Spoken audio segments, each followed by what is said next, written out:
মাদকদ্রব্য ও সাইকোট্রপিক উপাদানের অবৈধ পাচার এবং অপব্যবহার রোধে একটি সমঝোতা স্মারক স্বাক্ষরিত হয়েছে।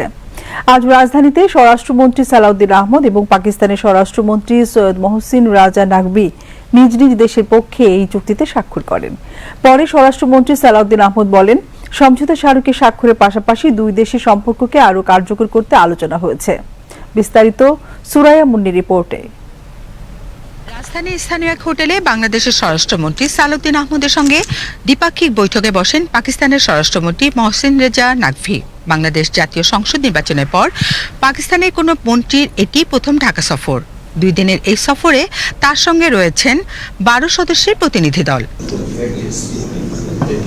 বৈঠকে দুই দেশের মধ্যে মাদক চোরাচালান রোধ, মানব পাচার প্রতিরোধ এবং সন্ত্রাস দমনে সহযোগিতা বাড়াতে একটি গুরুত্বপূর্ণ সমঝোতা স্মারক সই হয়।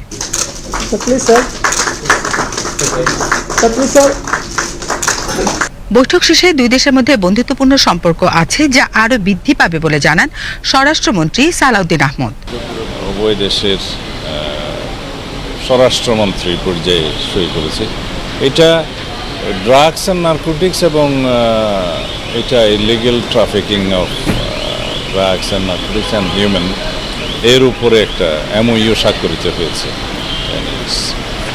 আমাদের মধ্যে এই সমঝোতা স্মারকের এই প্রক্রিয়ায় উভয় দেশের ফরেন মিনিস্ট্রি এগুলো দেখেছে, ল মিনিস্ট্রি ভেটিং করেছে, তারপরে আমরা স্বাক্ষর করেছি তার এই সফরের সময়।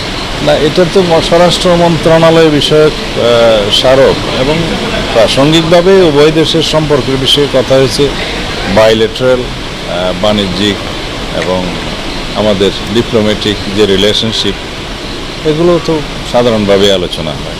আমাদের একটা ফ্রেন্ডলি রিলেশনশিপ আছে ইন বিটুইন আওয়ার কান্ট্রিজ, এটা উত্তর বৃদ্ধি পাবে। সফরের অংশ হিসেবে পাকিস্তানের স্বরাষ্ট্রমন্ত্রী বাংলাদেশ ক্রিকেট বোর্ডের ঊর্ধ্বতন কর্মকর্তাদের সঙ্গেও বৈঠকে অংশ নেবেন বলে জানা গেছে। সফর শেষে তিনি শনিবার রাতে ঢাকা ত্যাগ করবেন। Suraiya Munni, BTV news, Dhaka.